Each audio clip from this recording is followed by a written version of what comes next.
안녕하세요. 부어지 김현민 기자입니다. 미투일란이 UEFA 컨퍼런스 리그 예선 3라운드 2차전에서 오모니아를 상대로 조규성 선수의 선제골과 프랑클리누의 해트트릭에 힘입어서 5대1 대승을 거두면서 1차전 원정 0대1 패배를 뒤집고 1, 2차전 도합 스코어 5대2로 플레이오프에 진출하는 데 성공했습니다. 그러면 이번에는 미투일란과 오모니아의 컨퍼런스 리그 2차전을 리뷰해 보도록 하겠습니다. 먼저 그 이삭센이 라치오로 이적한 가운데 지난 주말 베일레와의 덴마크 리그 경기에서 데뷔전 데뷔골을 넣은 프랑클리누가 2경기 연속 선발 출전하는 데 성공했습니다. 이게 가장 눈에 띄는 변화라고 할 수 있었는데요. 그래서 이제 그 미투일란의 포메이션을 놓고 보면은 조규성의 투톱 파트너로 프랑클리누가 나서게 된 겁니다. 그리고 좌우 측면 공격수로 심시르와 샬레스가 섰고요. 중앙 미드필더로 기고비치와 울손, 그리고 좌우 풀백으로 파울리뉴와 쇠렌센, 그리고 중앙 수비수로 주니뉴와 가르텐만, 그리고 골문은 요나스 르셀 골키퍼가 지켰는데요. 1차전에서 0대1로 패한 만큼 미투일란은 홈에서 시작부터 상당히 공세적으로 나섰습니다. 5분경에 레슬 골키퍼가 전진 패스를 준 걸 기고비치가 볼을 끌고 가다가 측면으로 패스를 내줬고, 여기서 이제 그 가르텐만이 롱 패스를 넘겨준 거를 조규성이 상대 수비수인 아담 랑과의 공중볼 경합에서 이겨내면서 헤딩으로 패스를 떨궈줬고, 이를 샬레스가 오른발 슈팅으로 가져갔으나 상대 센터백 세누 쿨리발리가 6탄 방어로 저지해냈습니다.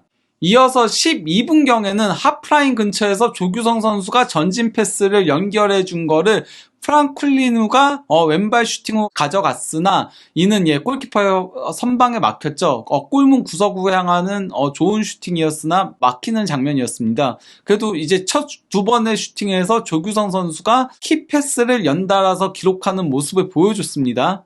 이어서 19분경에는 올손이 코너킥을 올린 거를 조규성 선수가 상대 공격수인 카큘리스와의 경합에서 이겨내고 헤딩 슈팅으로 가져갔으나 이게 그 골대를 조금 크게 빗나갔죠. 조규성 선수의 헤딩 슈팅 이후 다소 소강 상태가 이어졌습니다. 하지만은 24분경에 샬레스가 침투에 들어가는 과정에서 상대 수비형 미드필더이자 주장인 쿠슬로스의 파울을 유도해내면서 페널티킥을 얻어냈고, 이와 함께 쿠슬로스는 이른 시간에 퇴장을 당하는 일이 있었습니다. 이와 함께 수적 우위까지 점하게 된 미투일란이라고 할 수 있죠. 이러한 가운데 그 페널티키커로 미투일란에서는 조규성 선수가 나섰습니다. 사실 원래 그 미투일란의 전문 페널티키커는 이삭센이었으나 이삭센이 시즌 초반 2번의 페널티킥을 실축하고 나서 그러고 이제 라치오로 이적을 했고요.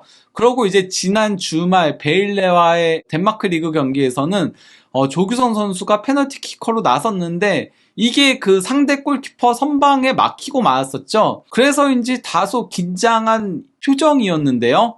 하지만 이번에는 조규성 선수가 상대 골키퍼 타이밍을 뺏는, 방향을 속이고 차분하게 골을 성공시켰습니다. 지난 주말에 실축을 했음에도 조규성 선수를 신뢰해준 감독의 용병술도 상당히 좋았고, 조규성 선수도 여기서 차분하게 골을 넣으면서 감독의 신뢰에 보답하는 모습이었다라고 할 수 있죠. 이렇게 되면은 조규성 선수가 앞으로도 그 미투일란의 페널티킥을 전담하게 될 가능성이 상당히 높다라고 할 수 있겠습니다.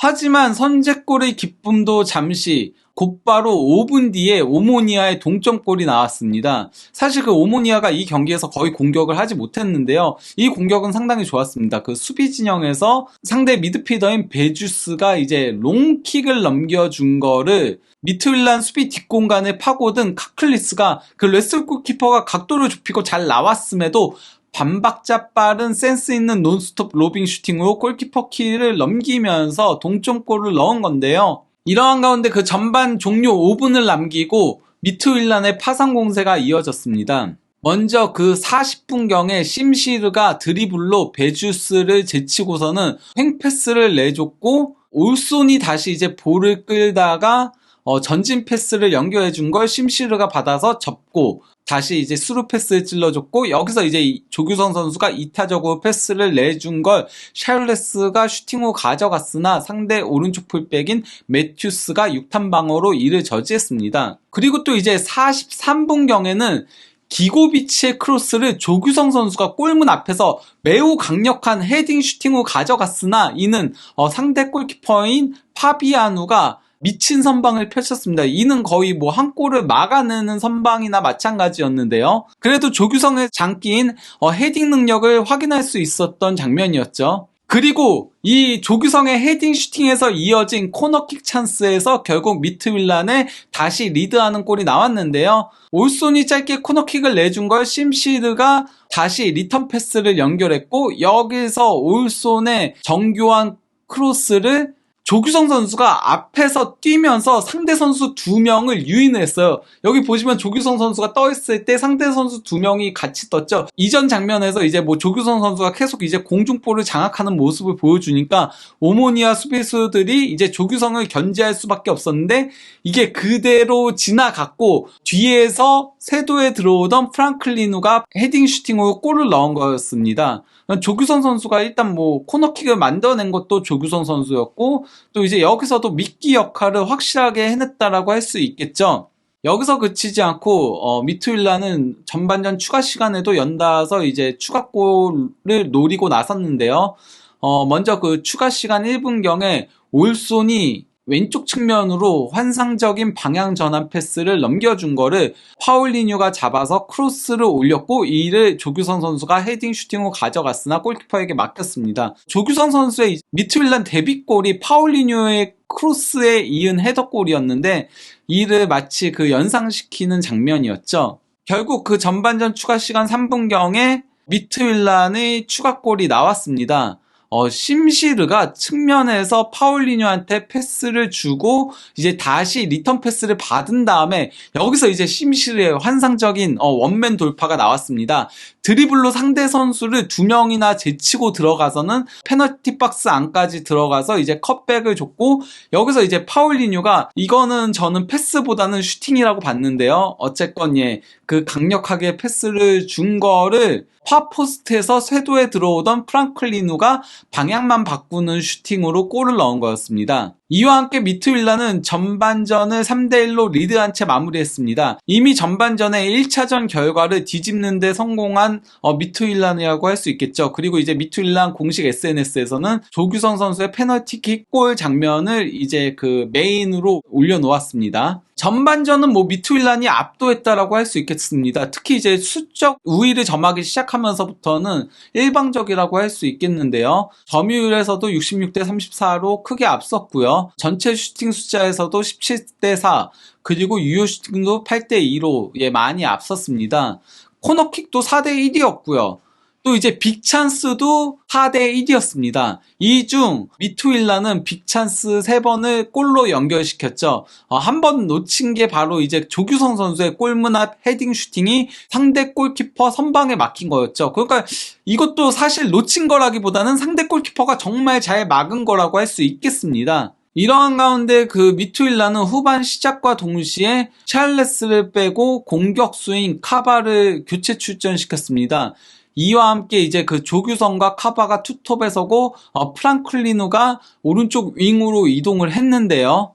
조금 더 공격적으로 전환했다라고 할 수 있겠죠. 포진 자체는 그대로지만은 샬레스보다는 카바가 전문 공격수니까, 이는 이제 수적 우위를 바탕으로 추가골을 노리겠다는 포석이었는데요. 이러한 가운데 그 47분경에 올손의 패스를 받은 심시르가 이번에도 미친 드리블 돌파를 성사시켰습니다. 그러면서 이제 그 측면에서부터 페널티 박스 안까지 쭉 드리블로 끌고 오다가 센스 있게 패스를 컷백 형태로 내줬고, 이를 조규성 선수가 강력한 논스톱 슈팅으로 가져갔는데, 이게 아쉽게도 상대 수비수인 쿨리발리를 스치고서는 골대를 살짝 빗나갔습니다. 이게 만약에 쿨리발리를 스치지 않았으면 그대로 골문 안에 꽂혔을 겁니다. 결국 그 64분경에 미트윌란에 다시 한번 이제 추가골이 나왔는데요. 심시르가 이번에도 중앙에서 패스를 받아서는 드리블을 치면서 상대 수비를 교란시키면서 이제 두 명을 유인한 다음에 패스를 측면으로 내줬고,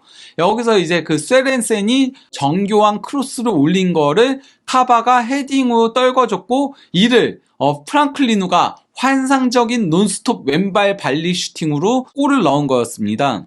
이 골과 함께 프랑클리누가 해트트릭을 작성하자 미투일라는 곧바로 이제 그 해트트릭 영웅이었던 프랑클리누를 빼고 중앙 미드필더인 포썸을 넣으면서 중원을 강화했습니다. 뭐 다이아몬드 4-4-2 형태로 전환을 했다라고 보면 되는 건데요. 이어서 이제 그 74분경에는 이 경기에서 거의 맨 오브 더 매치급 맹활약을 펼친 심시르를 빼고 수비형 미드필더인 마르티네스를 투입하면서 조금 더 이제 중원을 강화했습니다. 78분경에는 조규성을 빼고 백업 공격수인 부르마두로를 교체 투입시켰습니다. 이에 조규성 선수도 나가면서 이에 그 미투일란 홈팬들은 기립박수를 보내줬고 조규성 선수도 박수로 홈팬들의 기립박수에 화답을 했습니다. 이러한 가운데 그 80분경에 미투일란의 마지막 골이 터져 나왔습니다. 올손이 전진 패스를 준 거를 포썸이 페널티 박스 안에서 받아서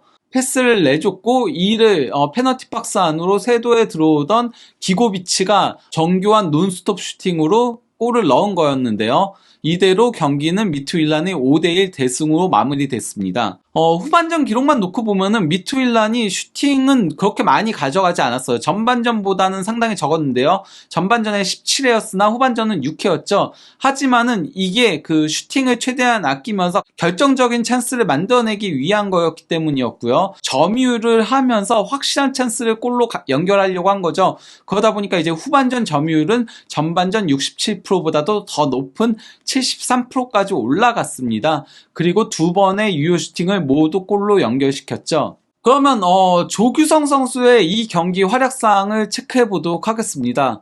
조규성 선수는 이 경기에서 무려 7회의 슈팅을 가져갔습니다. 이 중 3회가 유효 슈팅이었고요. 거기다가 뭐 슈팅 하나는 상대 선수를 스치고서 골대를 살짝 빗나간 거기 때문에 이건 거의 뭐 유효 슈팅이나 마찬가지였습니다. 찬스 메이킹, 키패스도 2회를 기록했고요. 패스 성공률도 83%, 그리고 소유권의 히든헤스가 4회밖에 되지 않았어요. 이거는 최전방 공격수는 상당히 볼 소유를 잘했다는 것을 확인할 수 있는 건데요. 무엇보다도 이제 조규성 선수의 진가는 공중볼에서 있었죠. 공중볼 경합을 7회 했는데 무려 6회를 획득하면서 오모니아 수비진을 완전히 괴롭혔다라고 할 수 있겠습니다. 결국 그 조규성의 공중볼을 너무 의식하다가 프랑클리노한테 결승골을 내주고 말았던 거였고, 또 이제 조규성 선수가 페널티킥으로 선제골을 넣으면서 5대1 대승의 발판을 마련했다라고 할 수 있죠. 그러다 보니까 이제 그 소파스코어 평점에서도 일단 뭐 해트트릭을 넣은 프랑클리노가 9.7점으로 가장 높았죠. 골을 넣은 기고비치도 8.2점으로 높은 평점을 받았고, 또 이제 올손이 많은 이제 찬스 메이킹과 도움을 기록했다 보니까 7.8점, 심시르가 7.9점을 받았습니다. 저는 근데 개인적으로는 이 경기의 MOM은 심시르라고 봤어요. 심시르가 왜냐면은 이 경기에서 계속 현란한 드리블로 상대 수비 라인을 상당히 많이 깼었거든요. 그러니까 심시르, 프랑클리노 이 둘이 가장 좋은 활약을 펼쳤다라고 개인적으로 생각하고, 그 다음으로는 저는 개인적으로는 조규성과 올손 이 둘이 이제 그 다음으로 좋은 활약을 펼쳤다라고 생각합니다.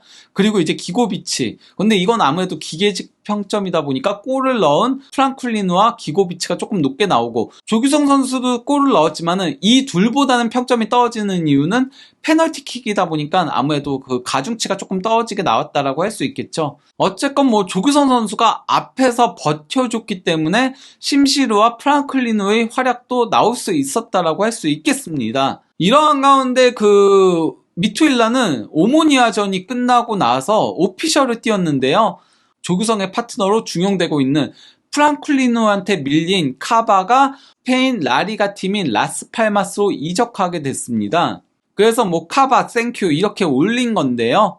근데 이제 그 카바의 프로필을 놓고 보면요, 만 28세의 190cm 장신 공격수입니다. 카바 같은 경우는 2019년에 미투일란에 입단을 해서 데뷔 시즌에는 30경기에 출전해서 7골을 넣었고요.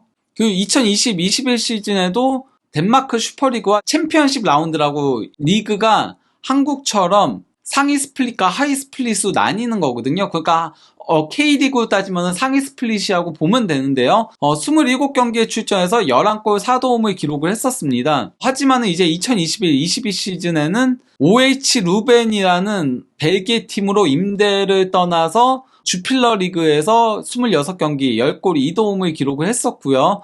또 이제 지난 시즌 전반기는 미투일란에서 주전으로 뛰면서 전반기 16경기 2골 4도움에 그쳤고요. 결국 후반기에 잉글랜드 2부 리그인 챔피언십 카디프 시티에서 임대로 뛰면서 17경기 8골 1도움을 기록했습니다.